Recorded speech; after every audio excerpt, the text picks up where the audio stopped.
নমস্কার বন্ধুরা, গোপালে হেসেলে আপনাদের সবাইকে স্বাগত। আজকে আমি বহু পুরনো দিনের মানে সেই দিদিমা ঠাকুমার আমলের একটা দুর্দান্ত স্বাদের নিরামিষ মোচার রেসিপি আপনাদের সাথে শেয়ার করব, যেটা খেতে কিন্তু অসাধারণ হয় আর খুব কম সময় কম উপকরণে তৈরি হয়ে যায় আর গরম ভাতের সাথে খেতে ভীষণ ভালো লাগবে। তাই চলুন সময় নষ্ট না করে রান্নাটা করে ফেলি। আজকের এই দুর্দান্ত স্বাদের নিরামিষ রান্নাটা করার জন্য আমি ছোলার ডাল এখানে 1 কাপ পরিমাণে নিয়েছি আর এটা সারা রাত জলে ভেজানো ছিল। এবার এটা বেটে নেব। পুরো ডালটা মিক্সির জারের মধ্যে দিয়ে দিয়েছি। এবার এর সাথে দিয়ে দিচ্ছি ছোট ছোট 2 টুকরো আদা আর 2টো কাঁচা লঙ্কা ফাটিয়ে নিয়েছি সেটা। এবার এটাকে বেটে নিয়ে তারপর নেক্সট স্টেপের দিকে এগোচ্ছি। ডালটা ভালো করে বাটা হয়ে গেছে। এবার এর মধ্যে দিয়ে দিচ্ছি অল্প একটু কালো জিরে, অল্প হলুদের গুঁড়ো দিয়ে দিলাম, অল্প একটু নুন দিয়ে দিলাম। এবার সবকিছু খুব ভালো করে মিশিয়ে নিচ্ছি। সবকিছু খুব ভালো করে মাখা হয়ে গেছে। তাহলে চলুন এবার নেক্সট স্টেপের দিকে এগোনো যাক। কড়াইয়ে তেল গরম করে নিয়েছি। এর মধ্যে এবার ছোট ছোট করে বড়া বানিয়ে নেব। সমস্ত ডাল বাটাটা ছোট ছোট করে ডাল বড়ার আকারে দিয়ে দিয়েছি। এগুলোকে এবার মিডিয়াম ফ্লেমে রেখে উল্টে পাল্টে লাল লাল করে ভেজে নিচ্ছি। সমস্ত ডালের বড়াগুলো উল্টে পাল্টে ভালো করে ভেজে নিয়েছি। এবার তুলে নিচ্ছি। বড়াগুলো ভেজে তুলে নেওয়ার পর যে তেল আছে তার মধ্যেই বাকি রান্নাটা হয়ে যাবে। এর মধ্যে প্রথমে দিয়ে দিচ্ছি অল্প গোটা জিরে, দিয়ে দিচ্ছি একটা তেজপাতা, শুকনো লঙ্কা আর আছে গোটা গরম মশলা, যার মধ্যে আছে 2-3টে এলাচ, 2-3টে লবঙ্গ আর একটা দারচিনি। ফোড়নটা একটু ভাজা ভাজা করে নিচ্ছি। ফোড়নটা ভাজা ভাজা হয়ে গেছে। এবার এর মধ্যে একটু আলুর টুকরো ভেজে নেব। আমি এখানে একটাই বড় সাইজের আলু নিয়েছি, সেটাকে ছোট টুকরো করে কেটে নিয়েছি। এবার আলুর টুকরোগুলোকে একটু ভাজা ভাজা করে নিচ্ছি। আলুগুলো ভাজা ভাজা হয়ে গেছে। এবার এর মধ্যে দিয়ে দিচ্ছি আদা, গোটা জিরে আর কাঁচা লঙ্কার পেস্ট।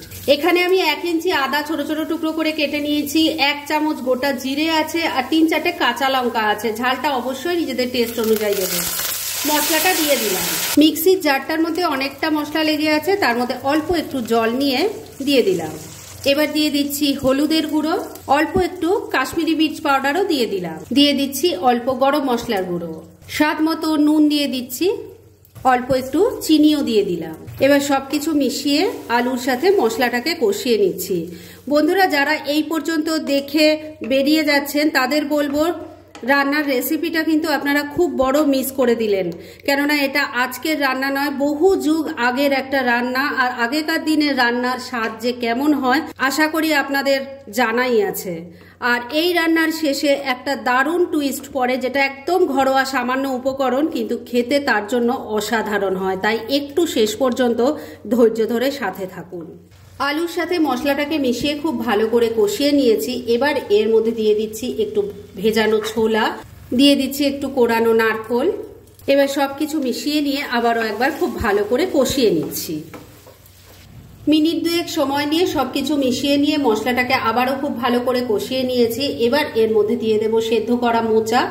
মোচাটাকে আমি ভালো করে কুচিয়ে নিয়ে একটু নুন হলুদ জলে 2টো হুইসেল দিয়ে সেদ্ধ করে নিয়েছি আর তারপর জল ছড়িয়ে এটাকে হাত দিয়ে একটু ম্যাশ করে নিয়েছি।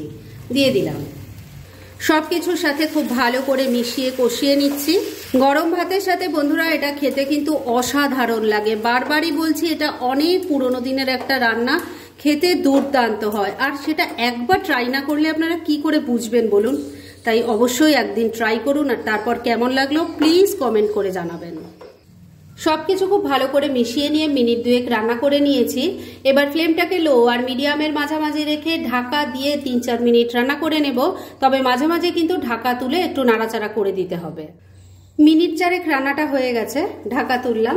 আমি কিন্তু মাঝে 2বার ঢাকা তুলে নাড়াচাড়া করে দিয়েছিলাম আর নুন মিষ্টিটা চেক করে নিয়েছিলাম। দেখেই নিশ্চয়ই বুঝতে পারছেন যে মোচাটা মোটামুটি রেডি হয়ে এসেছে। এবার এর মধ্যে দিয়ে দেব ভেজে রাখা বড়া আর এর সাথেই দিয়ে দেব আমার সেই স্পেশাল ইনগ্রেডিয়েন্ট, এটা হলো গোবিন্দভোগ চালের গুঁড়ো। এখানে 2 চামচ আছে। এর মধ্যে দেখুন অল্প জল দিয়ে দিয়েছি। এবার চালের গুঁড়োটা খুব ভালো করে মিশিয়ে নিচ্ছি। চালের গুঁড়োটা জল দিয়ে ভালো করে মিশিয়ে নিয়েছি। এবার এটা দিয়ে দিলাম, ভালো করে মিশিয়ে নিচ্ছি। এই চালের গুঁড়োটা দেওয়ার ফলে বন্ধুরা এর টেস্ট যে কি অসাধারণ হয় সেটা একবার ট্রাই করলেই বুঝতে পারবেন। মানে শুধু এই একটা পদ দিয়েই কিন্তু অনেকটা ভাত খেয়ে নেওয়া যায়। বড়া আর চালের গুঁড়ো খুব ভালো করে মিশিয়ে নিয়েছি। এবার চালের গুঁড়ো যাতে ভালো করে সেদ্ধ হয়ে যায় আর বড়াগুলো একটু সফট হয়ে যায়, সেজন্য ফ্লেমটাকে একদম কম করে দিয়েছি। এই ফ্লেমে ঢাকা দিয়ে মিনিট 2 রান্না করে নেব, তবে মাঝে কিন্তু একবার ঢাকা তুলে একটু নাড়াচাড়া করে দিতে হবে। মিনিট 2 রান্নাটা হয়ে গেছে, ঢাকা তুললাম। আর যেরকম বলেছিলাম আমি কিন্তু মাঝে একবার ঢাকা তুলে একটু নাড়াচাড়া করে দিয়েছিলাম। এবার শেষ পর্যায়ে একটু ঘি দিয়ে দিলাম, এটাও মিশিয়ে নিচ্ছি। ঘিটাকে ভালো করে মিশিয়ে নিয়েছি। রান্না কিন্তু এবার একদম রেডি, গ্যাসটা বন্ধ করে দিলাম। এবার মিনিট 2 জন্য স্ট্যান্ডিং টাইমে একটু ঢাকা রেখে দিচ্ছি আর তারপর সার্ভ করে দেখাচ্ছি।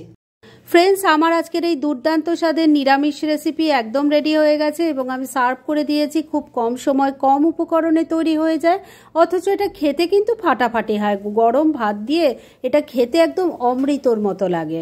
সেটা একবার ট্রাই করলেই আপনারা বুঝতে পারবেন। তাই দেরি না করে পারলে এটা আজই একবার ট্রাই করে ফেলুন, আর তারপর কেমন লাগলো সেটা প্লিজ কমেন্ট করে জানাবেন। এরকম ধরনের অনেক ভালো ভালো নিরামিষ রান্নার রেসিপি আপনারা গোপালের হেসেল সার্চ করলেই পেয়ে যাবেন, যার মধ্যে থেকে কিছু কিছু আমি সাজেস্টেড বক্সেও দিয়ে দেব, সেখান থেকেও আপনারা দেখে নিতে পারেন। তাই গোপালের হেসেল অবশ্যই ভিজিট করুন। আর আপনারা কেমন ধরনের রেসিপি চাইছেন সেটাও কিন্তু আমাকে জানাতে পারেন। আমি চেষ্টা করব সেই সব রেসিপিগুলো আপনাদের সাথে শেয়ার করার। আর আমার আজকের এই রেসিপি যদি আপনাদের ভালো লাগে আর ইউজফুল বলে মনে হয়, তাহলে যারা এখনো আমার চ্যানেলটাকে সাবস্ক্রাইব করেননি তারা প্লিজ সাবস্ক্রাইব করুন। তাহলে আজকের মতো এখানেই শেষ করছি। পরদিন আবার এরকমই কোনো ভালো রেসিপি নিয়ে চলে আসব। আপনারা সবাই খুব ভালো থাকুন, সুস্থ থাকুন।